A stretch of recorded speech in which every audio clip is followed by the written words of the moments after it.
Good afternoon. Welcome to the Midday Mull for Saturday, the 8th of January. Continuing with Robert Murray McShane's readings, today one of the readings is Acts chapter 8. In chapter 7, the deacon Stephen was arrested, put on trial with trumped-up charges, and eventually was executed. He was the first martyr of the church. In chapter 8 begins with, on that day, a great persecution broke out against the church in Jerusalem, and all, except the apostles, were scattered throughout Judea and Samaria. Now that was a disaster. The church was in Jerusalem. It was growing. It was dynamic. People were coming to faith. They were sharing resources. The widows and orphans were being cared for. It was wonderful.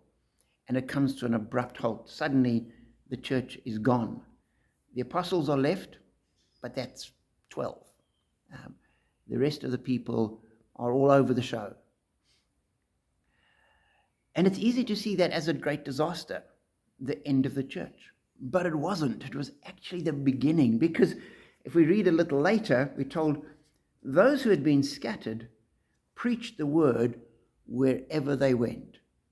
And that's significant, because suddenly the church went from being a dynamic powerhouse of faith in Jerusalem to being a growing faith throughout Judea and Samaria, and therefore on to the ends of the world.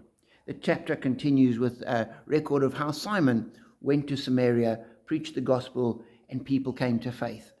And so God had taken what appeared to be a great disaster and used it for his own purposes. And the church spread and the gospel spread, and Jesus' mandate to the people to take the good news into all the world was given a step forward.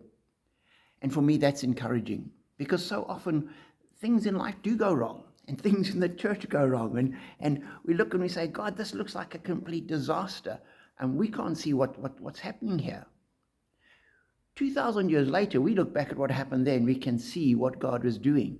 And so we've just got to trust that God is continuing to do what God does, and that everything that is happening will be turned for his glory and our good. And so as a church, we say, we've no idea what's happening with COVID. This beautiful church building, we can't use it because of the restrictions. But we've got online messages, we've got online services, we've got new things happening. And we just say, God, use the situation for your glory. And we can say that in our personal lives as well. When we're struggling, when things are going difficult, we can say, Lord, if you're molding me, if you're shaping me, if you're using me as an example to other people, no matter what you're doing, use it for your glory. I want to walk with you on your path, knowing that you are in control.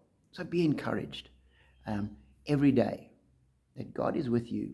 God is in charge. We sometimes just don't see it. Be blessed.